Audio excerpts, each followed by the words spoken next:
Nu, ceru, tu izbaudīji arī nākamo prezentāciju. Zini, šeit ir, es darbojos tādā karjeras konsultācijas lauciņā arī. Man ir tāds fantastisks aparāts, kur uzliek uz pieres, un tad viņš nolasa, kā tad darbojās cilvēkam smadzenes, kurš intelekts dominē, un vēl daudz dažādu faktoru. Un tas interesantais ir tajā, ka mums katram ir dažādas, ir izteikti, nu, tā kā pašai ir divi informācijas uztveršanas kanāli. Viens ir analītiskais, kad cilvēks uztver informāciju caur nu, šo te analītiku, skaidrojumu, vārdiem, instrukciju izlasīšanu. Un otrs informācijas uztvers kanāls ir abstraktais kanāls. Tas nozīmē, ka cilvēks uztver informāciju caur piemēriem, izdzīvojot šo situāciju vai viņam parādot. Nu, piemēram, jūs varat arī pavērot sevi un savus draugus apkārt. Ja? Galda spēles. Noteikti esat spēlējuši galda spēles. Kā jums ir vieglāk iemācīties jaunu galda spēli?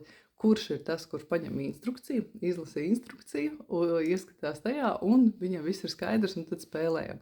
Un kuram ir jāizspēlē vienreiz testa, tā kā šī te spēle, un tad var spēlēt jau pa īstam, vai tas ir kafijas aparāts jauns nopirkts, ja, kuram vajag, ka šitā podziņa ir šis, šī podziņa ir šis, un kopā iziet un izspaidīt, un viss ir skaidrs.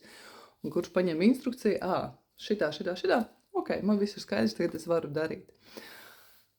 Un ļoti daudziem cilvēkiem ir, nu tā kā nevar procentuāli tā sadalīt, cik daudz ir analītiskais, cik daudz ir šis te abstraktais.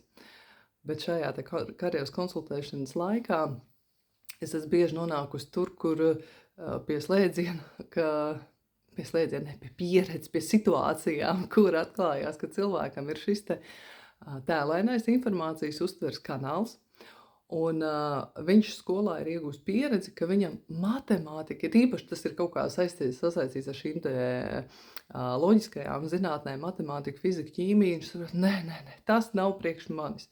Kaut gan veicot šo te testu, mēs ļoti labi redzam, ka cilvēkam šī te loģiski matemātiskā domāšana ir viena no dominantajām. Tomēr informācijas uztvers kanāls šim cilvēkam ir caur pieredzi, caur piemēriem. Bet ļoti bieži skolās tieši informācija tiek pasniegta analītiski. Un līdz ar to analītiski un ar vārdiem, kur pat bija tāda situācija, kur cilvēkam pasniedz informāciju ar vārdiem un analītiski viņš viņu neuztver, tāpēc ka viņam šī te verbālais intelekts ir vismazāk dominantais intelekts, viņam ir pilnīgi citi intelekti dominanties, ar kuru viņš šo pasauli uztver un izzina. Un līdz ar to viņam ir iespējas par to, ka es tagad šito nesaprotu, vai tas nav priekš manis, bet patiesībā tā nemaz īsti nav. Tāpēc šādi te pieredzes stāsti ir fantastiska lieta, ar kuriem rosināt arī pilnīgi citu apziņu un citu veidu domāšanu.